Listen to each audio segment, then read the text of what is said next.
यार ये कुछ लोग जो इंस्टाग्राम पे जियो पॉलिटिकल एक्सपर्ट बने हुए हैं, ये चीज़ों को इतनी आइसोलेटेड तरीके से देख रहे हैं कि अब ऐसा लग रहा है कि इंडिया का तो कोई वजूद ही नहीं बचा। इंडिया अब यूएस की कॉलोनी बन ही चुकी है।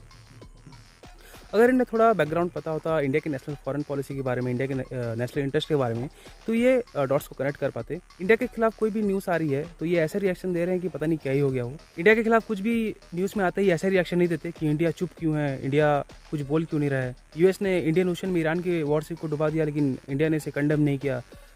यूएस कैसे हमें परमिशन दे सकता है 30 दिन के ऑयल इंपोर्ट के लिए।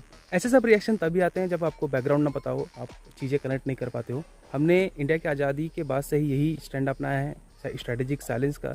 हमने यूएस, पाकिस्तान और चाइना एक्सिस को इस तरह से हैंडल किया।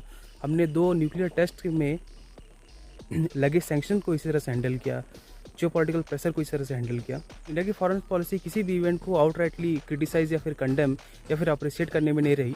हम हमेशा स्ट्रेटेजिक साइलेंस मेंटेन करते हैं और अपने काम से काम रखते हैं। हमें हमें अपना नेशनल इंटरेस्ट पहले रखना होता है। लेकिन इन्हें चाहिए कि हम तुरंत ही चीज़ों को रिएक्शनरी तरीके से देखें और उसे क्रिटिसाइज़ करें।